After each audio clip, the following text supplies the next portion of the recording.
Welcome to the Joy Cometh broadcast. It's a journey process. Yes, grief is a journey process. And I am so excited about today's broadcast because as you can see, I have my special guest on the broadcast once again today that was on the last broadcast. And I'm telling you, today we're going to go deeper into this thought that men grieve too. But before we go deeper into it on today, I want to give them an opportunity to introduce themselves once again. So, Dr. Brewer, go ahead and introduce yourself. Well, great evening or great day, everyone, depending when you watch this video. Blessings to you.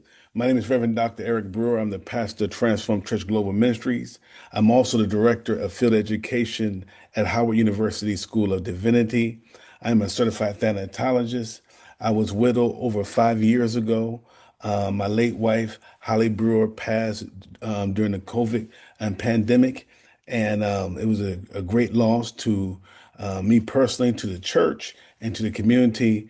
And I have learned so much through this grief journey that I am today a better man because of what I went through. Amen. Wow. So we're excited about it today. Dr. Kenneth Jones, introduce yourself. All right, I'm Dr. Bishop Kenneth Jones. I'm the pastor of Practical Living Ministries in Woodbridge, Virginia, where we teach biblical principles for practical living. I'm also the director of Transforming Thoughts Counseling Services, right there, also in Woodbridge, Virginia. Um, and that's good enough for now. Well, I'm so excited about having my special guests on the broadcast, and we have similar stories. We all, and I shared this on the last broadcast, lost our late wife, and it wasn't far apart during the time, and of course, we began to build a connection there. I built a connection with Dr. Kenneth Jones and also Dr. Brewer, and I'm so excited, to have them on the broadcast today. And on today, I want them to have an opportunity because we are still dealing with this subject matter that men grieve too. And the reason why I feel like we need to address this because I think Dr. Brewer shared a little bit about it on the last broadcast, how we are raised and how we are taught to handle things and to be strong and to be tough and things like that. But we don't realize that we need to have our own process of navigating our griefs and dealing with the emotions that we are faced with as men. It's okay to cry. I think you talked about that on the last broadcast. So today, I just want to give these two men an opportunity to share with you their own personal story when they lost their late wife and the things that they experienced, the emotional challenges that they were faced with. And so on today's broadcast, we're going to start with you, Dr. Jones. Describe your grief journey after you lost your late wife. Okay. Now, first, I want to add one little thing before that. There's a thing they call pre-grief. A lot of times Yes. people don't realize that. And so during that year that I watched my wife, life begin to fade from her, I went to an aspect of pre-grief. And Yes. there was nothing wrong. Sometimes people feel guilty when they say, well, someone called me to let. So my granddaughter called me a couple of months ago when my daughter died. And she said, Papa, I said, what?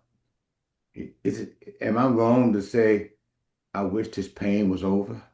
Yes. And I told her, no, you're not wrong. So there's an aspect of pre-grief that you may go through, So, not so, preparation for so that. let me share this because your story is a little bit different, and I know why you're addressing the pre-grief because you were looking at your wife dealing with cancer, going through the stages of cancer. So you were going through this to describe it. Go ahead on. I mean, I went through the stages with her. I mean, we first went to denial, anger, bargaining, and a lot of sadness. And then we finally got to a point where it was acceptance. And when she told me the night before she died, she said, I know where I'm going. I lived a full life, and I'm happy, and I'm ready to go meet the Lord. And the Hmm. next morning she died. So Hmm. that was grief. Sometimes we try to put it in certain boxes, but Right. it can go back and forth. Next month would be 7 years. Mm. And to be honest with you, I'm still grieving.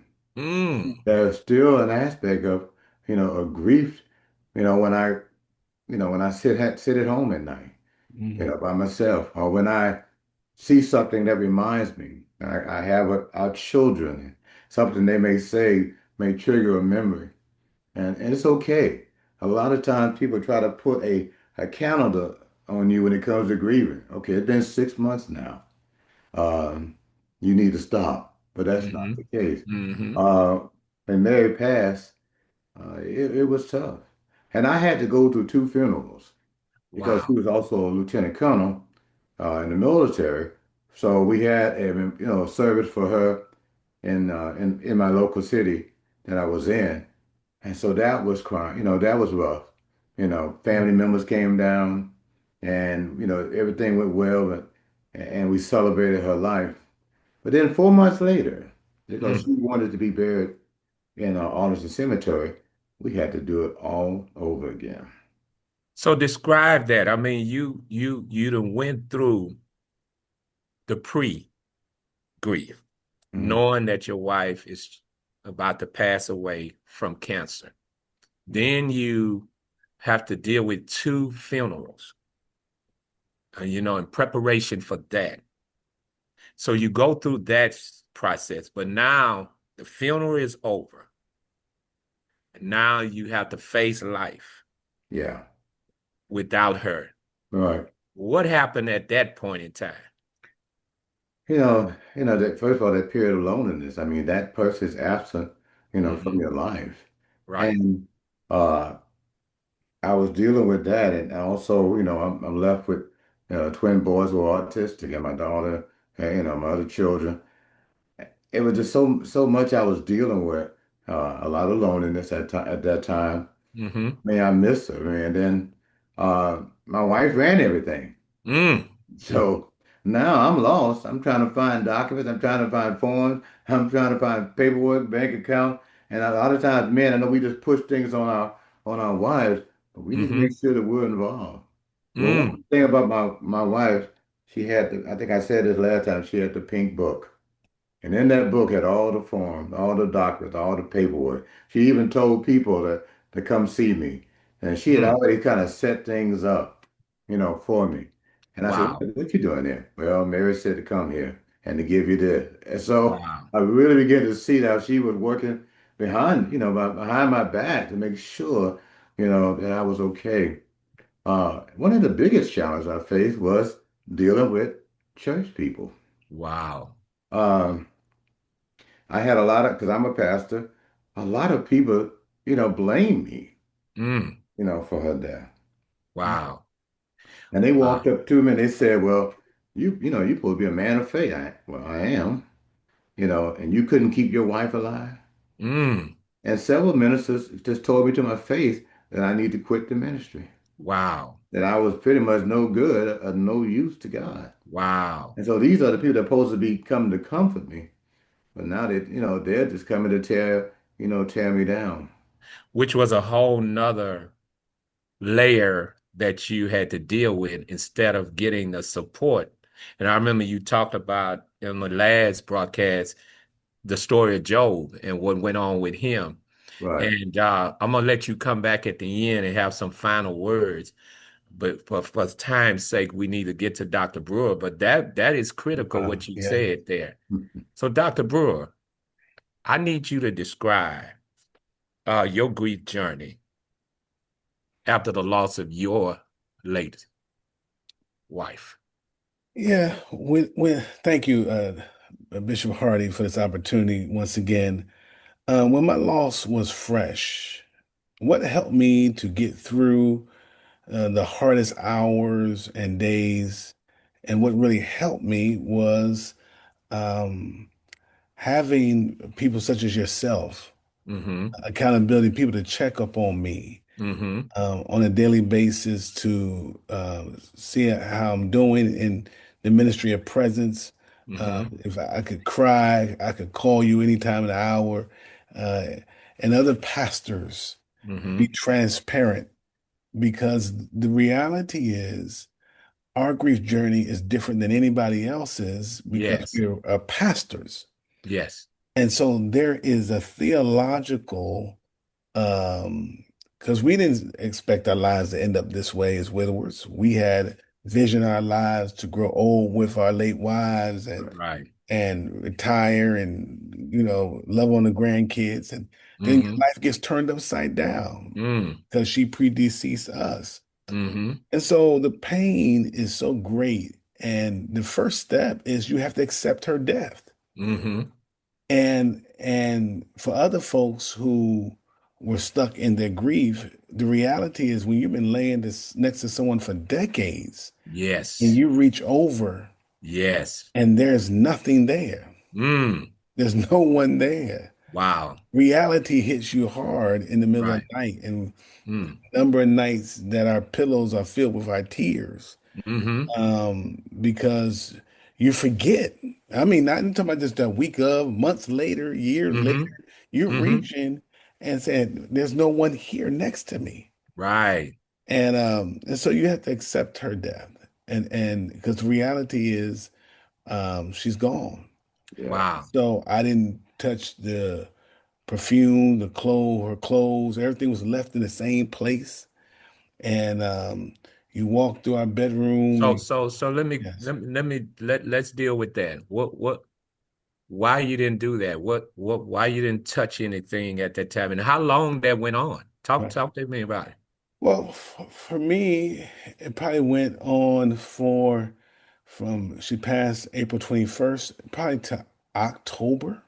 Mm. So for at least 6 months, I didn't touch anything. Wow. Um, in fact, I would spray her perfume and put my face in her clothes to Mm-hmm. reminisce and just reflect on the memories.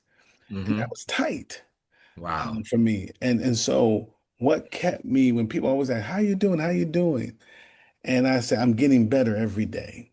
That was Wow. my reply to them, that my statement, Yeah. confession is I'm getting better every day. Even when I didn't feel like I'm getting better, I kept Yes. saying, I'm getting better every day. I'm getting Yes. better every Yes. day. Yes. And so the journey is the first thing God told me to do was take off my wedding band after 30 days. Mm. It was hard. It took me a week because even when I Yeah. took it off, I put it back on, and I took off another 2 days, and I put it back on. Right. I'm used to. I was the type of husband I always kept their wedding band on, Right. and then eventually I just had to put it up for myself. Mm. 'Cause naturally, I kept putting it on, and that's the shift when you are a husband moving to a widower. Yes. I've always been a Yes. husband, and now I'm in a new space of being a widower. Wait, hold up. You're dealing with something else. Because we had this type of conversation Yes, and we didn't know what it means to be a widower. Yeah. right, So this was like uncharted waters. This was absolutely. like strange to us. That's Talk strange. about that, Dr. Brewer. Talk about that. Yes. So now, um, creature comforts and things I don't say we took for granted, things we that were our norm as a husband Uh-huh. and as a widower, such as having a person next to you in bed. Yeah. So for me, I would put all these pillows on her side of the bed so Wow. I could sleep at night. Right. Um, and so I could feel like there was someone in bed with me. Mm-hmm. But the reality was just a stack of pillows. Yeah. Mm. Those little things I even help other widowers and say, hey, put the pillows on one side of the bed so you can feel like there's someone in the bed with you. Uh, Yeah. and so the journey of being able to move the clothes out the house, Mm-hmm. move the clothes from my closet and from the bathroom, and to go from this journey of having a husband mindset, waking up, checking on your wife and Right. seeing, okay, what's Yeah. our plans for the day. Now Yeah. there's no person to Yeah. talk to check in with, and Yeah. that's rough. It is. It is. And I know our time is coming to a close, and that was challenging for us, Dr. Brewer. I know we had that conversation Yes, and doing because we were right around the same, just kind of 2 weeks apart. Um, so I thank you, brothers. I really thank you for being so transparent. That's what today's broadcast was about, because I believe they needed to hear, hmm, from you all. And I think they can now understand that men grieve too. absolutely. And it's so important. So you have both gonna have about a minute to give some closing remarks. So Dr. Brewer, we're gonna start with you since we started with Yeah, Dr. Jones to kick off the broadcast, but take about a minute to give some final remarks that you want to just express. I think the most important thing for men who have just lost their spouses or mothers and if they are grieving if they lost a child is bringing closure. Hmm. And that's is different for different people. And if you never thought about how can I go forward without this person, you got to Hmm. bring closer to that chapter of your life and Hmm. be willing to start a new chapter. You can't Wow. arrive in a new destination. Good. And so sometimes I know it's hard, but you have to start a Very new good. chapter. Yes. Very good. Very good. Very good. Dr. Jones, you Yeah, got a minute. yeah, I'm going to add on to that, but there's nothing wrong with, that person will always be a part of your life. That's right. Hmm. Sometimes people will try to urge you not to forget this person, but realize, there's nothing wrong with having that person, still a part of your life. I mean, you spend years with them, you walk with them, you talk with them, and Dr. Veer, I know about the pillows on the bed too as well, because that person was there, all your life, and it's something you can't forget or cast aside, but you allow the Spirit of God to hold you in that area so you can walk in comfort with that and in confident in him as well. And so Wow. that's the most important thing. Right. How do you carry yourself, from this day forward, and uh, it's kind of like two cars coming to a red light, and well, one of us had to go forward, but the other one had to turn, you Right. know. And if we realize that, I mean, that's part of it. My wife had to turn at that time. Yeah. I know she's in heaven, but that's still Yeah. something for me to do to Yeah. keep going forward. Wow. Mhm. Good. Good. Thank you all for expressing yourself in the manner that you did. And that's true. You can honor your late wife's life and legacy while you still moving forward into this new chapter of your life. You can literally do both. Thank you. Thank you, brothers. I really appreciate you being so transparent. And I know what they shared on this broadcast today will be very helpful to all of those that have tuned in. And remember, men grieve too. So as we bring this broadcast to a close, remember that joy cometh. Be blessed. Amen.